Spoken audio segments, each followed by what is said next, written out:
সারাদিনের ভিতর কষ্ট হলো এই আমলটা ছাড়বেন না ইনশাআল্লাহ। আমলটা যদি সকালে আপনি করতে পারেন সন্ধ্যা পর্যন্ত আপনি নিরাপদে থাকবেন। আপনি যদি সন্ধ্যার সময় আমলটা করেন ঘুমানোর আগ পর্যন্ত আপনি নিরাপদে থাকবেন। আপনি যদি ঘুমানোর পূর্বে আমলটি করতে পারেন তাহলে আপনি পরের দিন ফজর পর্যন্ত নিরাপদ থাকবেন। আল্লাহ তাআলা আত্মাকে হেফাজত করবে। আমলটা এতটা পাওয়ারফুল, এতটা পরীক্ষিত একটা আমল এবং আমলটি অন্য অন্য সময়ও করা যাচ্ছে ইনশাআল্লাহ। তা প্রিয় দর্শক, অবশ্যই আমলটি মনোযোগ সহকারে দেখবেন, জানবেন এবং আমলটি করার চেষ্টা করবেন ইনশাআল্লাহ। আমি সম্পূর্ণভাবে গুনাহগার, চেষ্টা করছি আপনাদেরকে আমলটা সম্পূর্ণভাবে বুঝিয়ে দেওয়ার জন্য এই ভিডিওর মাধ্যমে। ইনশাআল্লাহ আত্মারও আপনাদের তরফ থেকে প্রত্যেকটা দিনী মুসলমান যেন এই আমলটা করতে পারে, সেই জন্য সকলের মাঝে এই ভিডিওটা ছড়িয়ে দিবেন, যাতে করে প্রত্যেকটি দিনী মুসলমান এই আমলটা জেনে শুনে বুঝে করতে পারে, যাতে করে সবাই সওয়াবের অধিকারী হয়। আমার তরফ থেকে আমি আপনাদের মাঝে পৌঁছে দিলাম। আপনারা চেষ্টা করবেন ভিডিওতে একটি লাইক করে প্রত্যেকটা মানুষের কাছে পৌঁছিয়ে দিতে। আমলটা অবশ্যই প্রত্যেকটা মানুষের করা জরুরি, কেননা এই আমলটা যদি আপনি করেন আপনি নিরাপদে থাকবেন, আপনার ঘরকেও আল্লাহ তাআলা হেফাজত করবে, আপনার পরিবার অর্থাৎ আপনার ছেলে মেয়েকেও আল্লাহ তাআলা হেফাজত করবেন। শুধু কি তাই নয়, আপনার ঘরের ভিতর আল্লাহ তাআলা বরকতের ফয়সালা করে দেবে। এতটা দামি এই আমলটা, আল্লাহ রসুল সাল্লাল্লাহু আলাইহি ওয়াসাল্লাম তিনি সবসময় এই আমলটা করতেন, আমাদের সাহাবীদেরকে শিক্ষা দিয়েছেন এবং সাহাবীরা আমাদেরকেও এভাবে শিক্ষা দিয়ে গেছেন। তাই আমলটা আমাদের প্রত্যেকটা দিনী মুসলমান ভাই বোনরা যেন করতে পারি, সেজন্য আজকের ভিডিওটা মনোযোগ সহকারে দেখবেন। অযথাভাবে সময়কে অনেকভাবে নষ্ট করেছেন, টিভি, নাটক, সিনেমা, গান, বাজনা ইত্যাদির মাধ্যমে, ফেসবুক, ইউটিউবে অযথাভাবে সময়কে অনেকভাবে নষ্ট করে দিয়েছেন। আল্লাহ রাব্বুল আলামিন এই সময়ের হিসাব চাইবে। তুমি সময়টা কোন কাজে কোনভাবে ব্যয় করেছো, তোমার যৌবনকালকে তুমি কোনভাবে কি কাজে ব্যয় করেছো। আপনি যদি আল্লাহ তাআলার কাছে এই হিসাবটা দিতে পারেন যে আমি অমুক সময় এই সময়টি একটি আল্লাহ তাআলা আত্মার একটি গুরুত্বপূর্ণ আমলের সম্পর্কে একজন ব্যক্তি বলছিলেন, সেই আমলটা সম্পর্কে আমি জেনেছি এবং তারপর থেকে আমার জীবন দশায় আমলটা আমি ছাড়ি নাই, আমি সবসময় করার চেষ্টা করেছি। এই সময়টা আত্মার কাছে অনেক দামি হয়ে যাবে। আর আপনি যদি ওই সময়টা নাচ গান ইত্যাদি টিভি সিনেমার মাধ্যমে থাকেন, ওই সময়টা গুনাহে লিপিবদ্ধ হবে। আমি আমার জীবন দশায় আমি জন্ম থেকে আমলটার খবর জেনেছি, আমি সজ্ঞানে এই আমলটা কখনো ছাড়ি নাই। আত্মারও আজকে থেকে আমলটা জানবেন এবং সজ্ঞানে এই আমলটা কখনো ছাড়বেন না। যদি কখনো ভুলবশতভাবে ভুলে যান, দেখা যাচ্ছে সকালে পড়তে মনে নাই, জোহরে পড়ে নিলেন, জোহরে পড়তে মনে নাই, আসরে পড়ে নিলেন, মাগরিবে ঈশায় ঘুমানোর পূর্বে আমলটি করে নেবেন ইনশাআল্লাহ। এই আমলটা এতটা পাওয়ারফুল একটা আমল। আপনি যদি এই আমলটা করেন ওই ঘরকে আল্লাহ তাআলা বরকত দেবে, টাকা পয়সা দ্বারা ভরপুর করে দেবে। আপনি যদি ওই আমলটা করেন আল্লাহ তাআলা ওই ঘরের ভিতর কখনো চুরি ডাকাতি হবে না। আপনি যদি ওই আমলটি করেন আল্লাহ তাআলা ওই ঘরকে অগ্নিকাণ্ড থেকে আল্লাহ তাআলা হেফাজত করে নেবে। আপনি যদি ওই আমলটা করে নিজের জন্য করেন, আত্মা শরীরকে আল্লাহ তাআলা সমস্ত জাদুটোনা থেকে আল্লাহ তাআলা হেফাজত করে নেবে। যারা মাসুম বাচ্চা আছে আমলটি করতে পারে না, আপনি যদি নিজে আমলটি করে তাদেরকে ফু দেন, আল্লাহ তাআলা তাদেরকেও হেফাজত করে নেবে। আজকের জামানায় দেখা যায় ছোট ছোট বাচ্চাদেরকে হুজুরদের কাছে নিয়ে যায় যে আমার ছেলে ভয় পেয়েছে, আমার ছেলেকে একটু ফু দিয়ে দেন। আরে আত্মী তো বড় কবিরাজ, আত্মী তো বড় ডাক্তার, আত্মী তো বড় পীর, আত্মী তো বড় একজন পীর মশায়েদ। প্রিয় দর্শক শুনে রাখুন, আত্মা ছেলে সন্তানের জন্য প্রিয় প্রত্যেকটা বাবা মাই হলো বড় পীর। প্রত্যেকটা বাবা মা যদি এই আমলটা করে ছেলে সন্তানরা পড়তে পারে না, ছোট ছোট বাচ্চারা তাদেরকে শরীরে ফু দেয়, তাহলে সেই শরীরে কখনো জাদুটোনা, কোনো জিন বা কোনো পিশাচ বা কোনো খারাপ জিনিস নজর দিতে পারবে না। ছেলে সন্তানকে ফু দেওয়ার জন্য বড় কোনো আলেমের কাছে নেওয়ার প্রয়োজন নাই, নিজে নিজেই আপনি আমলটা করুন এবং নিজে নিজেই আপনার ছেলে সন্তানকে ফু দিন এবং নিজে নিজেই আপনার ছেলে সন্তানকে আপনি সমস্ত জাদুটোনা থেকে হেফাজত করুন। এই আমলটা করার জন্য সর্বোচ্চ 3 মিনিট 4-5 মিনিট, সর্বোচ্চ গেলে 5টা মিনিট সময় লাগবে আপনার জন্য। তাই 5টা মিনিট যদি আপনি ব্যয় করে আমলটা করতে পারেন, সকালে করলে সারাটা দিন আপনি হেফাজতে থাকলেন, কোনো বিপদ বালা মুসিবত আল্লাহ তাআলা আত্মাকে দেবেন না। এবং এই আমলটার ওসিলায় যদি কোনো বিপদ এসে থাকে, আল্লাহ তাআলা বিপদকে দূরে সরাই দিবে। আপনি যদি সন্ধ্যার সময় আমলটা করেন, ঘুমানোর পূর্ব মুহূর্তে আপনি হেফাজতে থাকলেন আল্লাহ তাআলার কাছে। আপনি ঘুমানোর সময় এই আমলটা করলেন, ঘুমের মধ্যে কত মানুষ মারা যায়, বা ঘুমের মধ্যে কত জাদুটোনা, বা ঘুমের মধ্যে অঘটন দুঃস্বপ্ন মানুষ দেখে থাকে। বলে যে হুজুর, আমি তো রাতের বেলা অনেক স্বপ্ন দেখি, নানান পদে নানান খারাপ স্বপ্ন দেখি, ঘুমের ঘরে লাফিয়ে উঠি, ঘুম থেকে উঠে আমি মানে পেরেশানি হয়ে পড়ি। আপনি ঘুমানোর পূর্বে আমলটি করুন, অজুর প্রয়োজন হয় না আমলটি করার জন্য। আমলটি এতটাই সহজ, আপনি বিছানায় বসে বসে আমলটি করে ঘুমিয়ে যাবেন। ওই রাতের ভিতর আপনি কখনো কোনো খারাপ স্বপ্ন দেখবেন না। আমাকে একজন ব্যক্তি জিজ্ঞাসা করেছিল, ভাই আমি তো প্রত্যেকটা রাতে খারাপ স্বপ্ন দেখি বা অনেক দুঃস্বপ্ন দেখি, কি করা যায়? আমি তাকে আমলের কথাটা জানানোর পর থেকে তিনি বলেন, তারপরের দিনে ভাই বলে, আমি আজকে আলহামদুলিল্লাহ আমি অনেক উপকার হয়েছে ভাই আমাকে আমলটার কথা বলার জন্য। আমি আমলটা করার শুরু থেকে আজ পর্যন্ত আমি ভাই একটা স্বপ্ন খারাপ স্বপ্ন দেখি না। আমি যদি ভুলতবশে কোনোদিন আমলটা করতে ভুলে যাই, আমি ওই দিনকেই স্বপ্ন দেখি খারাপ স্বপ্ন। এই জন্য আপনারা এই আমলটি করার চেষ্টা করবেন। অনেক ছোট ছোট বাচ্চারা দেখা যায় ঘুমের ঘরে চিল্লায় ওঠে, ছোট ছোট বাচ্চারা ঘুমের ঘরে কান্নাকাটি করে, ছোট ছোট বাচ্চারা দেখা যায় ঘুমের ঘরে এই নানান ধরনের নানান স্বপ্ন দেখে।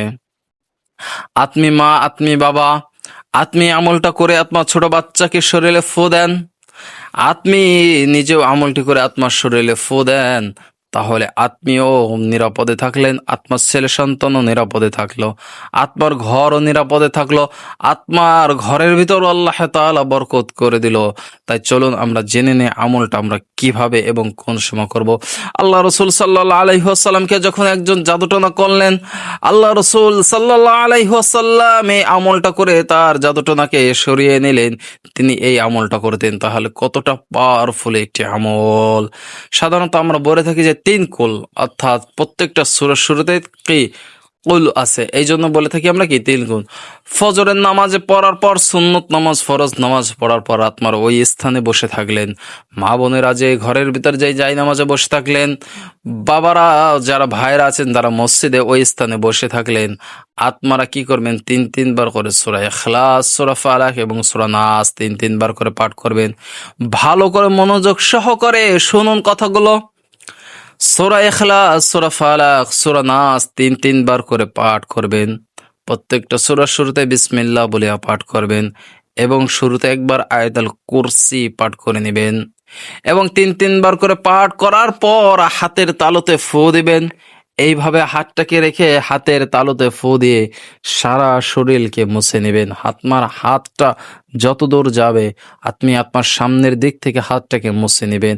আত্মার ওই শরীরের ভিতর কখনো কোনো জাদুটোনা কাজ করবে না, আত্মার ওই শরীরে কখনো কোনো বিপদ আসবে না, আল্লাহ তাআলা হেফাজত করে নেবে। আত্মারকে কখনো কোনো ধরনের খারাপ কোনো চিন্তা পেরেশানিও আসবে না। এবং শুধু কি তাই নয়, যদি সূরা ইখলাস 3 বার পাঠ করে একবার কোরআন খতমের সওয়াবের অংশীদারি হয়ে যায়। আল্লাহ রসুল সাল্লাল্লাহু আলাইহি ওয়াসাল্লাম সাহাবীদেরকে বললেন, ও আমার সাহাবীরা, তোমরা কি ঘুমের আগে একবার কোরআনের খতমের সওয়াবের অধিকারী হতে চাও? সাহাবীরা তখন অবাক হয়ে বললেন, ইয়া রাসূলুল্লাহ, একবার কোরআন খতম পড়তে গেলে তো সারা রাত যাপন হয়ে যাবে, এটা কিভাবে সম্ভব? আল্লাহ রসুল সাল্লাল্লাহু আলাইহি ওয়াসাল্লাম বলেন, যদি কোনো ব্যক্তি একবার সূরা ইখলাস পড়ে 10 পারা কোরআনের সওয়াব পাওয়া যায়। যদি কোনো ব্যক্তি 2 বার পাঠ করে 20 পারা কোরআনের সওয়াবের অংশীদার হয়। যদি 3 বার পাঠ করে তাহলে পুরো একটি কোরআন খতমের সওয়াবের অংশীদারি হয়। যখন আপনি সূরা ইখলাস 3 বার সকালে পাঠ করতেছেন, একবার কোরআনের সওয়াবের অংশীদার হয়ে গেলেন। সকালে এইভাবে আমলটি করবেন, পুরো মাগরিব পর্যন্ত আপনি হেফাজতে থাকবেন। আর জোহরের সময় চেষ্টা করবেন জোহরের নামাজটাও পড়ে, অবশ্যই চেষ্টা নয়, অবশ্যই জোহরের নামাজটা পড়ে সূরা ইখলাস, সূরা ফালাক এবং সূরা নাস একবার করে পাঠ করবেন।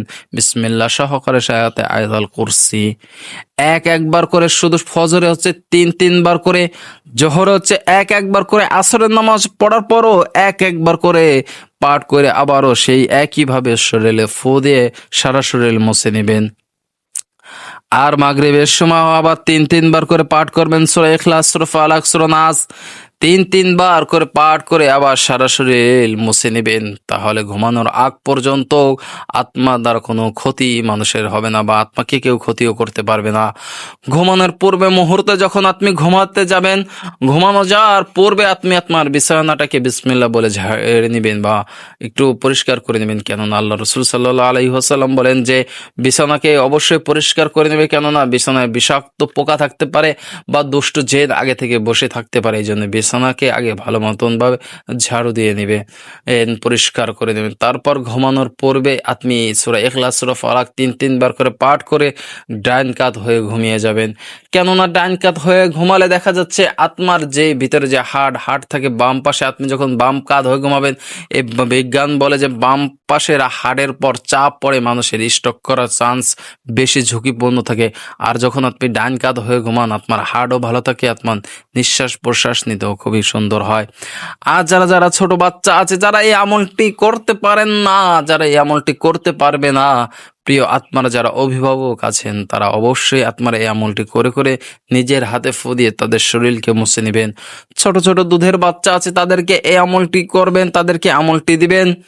যারা ঘুমের ঘরে চিল্লায় ওঠে, যারা ঘুমের ঘরে কান্না করে, তাদেরকে আমলটি করতে বলবেন এবং আমলটি করতে বলবেন। যারা রাতের বেলা খারাপ স্বপ্ন দেখে, দূর স্বপ্ন দেখে, তাদেরকেও আমলটি করতে বলবেন। দেখবেন ইনশাআল্লাহ আপনি আমলটা শুধু আল্লাহ তাআলা একিনের উপর বিশ্বাসের সহকারে আমলটি করবেন। ইনশাআল্লাহ কোনো রকম ভাবে কোনো খারাপ স্বপ্ন দেখবেন না।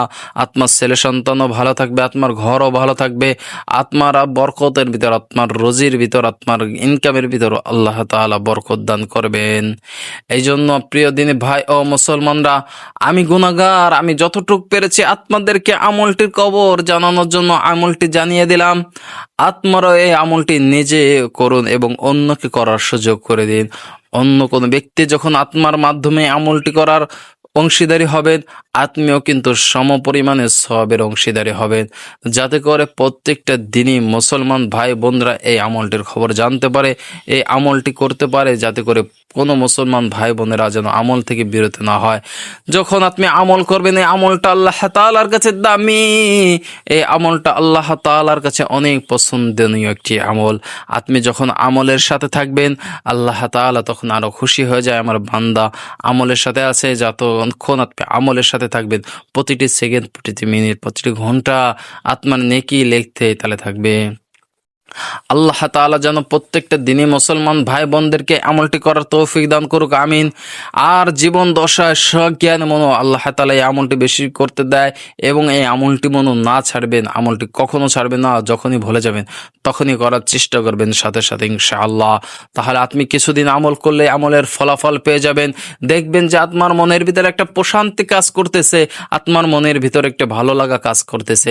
আপনি আজেবাজে স্বপ্ন দেখতেছেন না, আত্মার কোনো বিপদ আপদ হচ্ছেন না, আপনি রাত বিরাত কোথাও যাচ্ছেন, কোনো খারাপ জিন জাদুজনা আত্মাকে ক্ষতি করতে পারতেছে না, আপনার ছেলেকে ক্ষতি করতে পারতেছে না, আপনার মেয়ে, আত্মীয় স্বজন, পরিবার কাউকে ক্ষতি করতে পারবে না। যখন প্রত্যেকটা মানুষ এই আমলের খবর জানিয়ে যাবে, আপনি আজকে জানছেন, আত্মার আত্মীয় স্বজনের মাধ্যমে আমলটিকে জানিয়ে দেন, আত্মার পাড়া প্রতিবেশী মানুষেরকে আমলটির খবর জানিয়ে দেন, আত্মার ঘরের মানুষের প্রতি আমলটির খবর জানিয়ে দেন, যাতে করে প্রত্যেকটা মুসলমান নরনারী যেন আমলটির খবর জানতে পারে ইনশাআল্লাহ।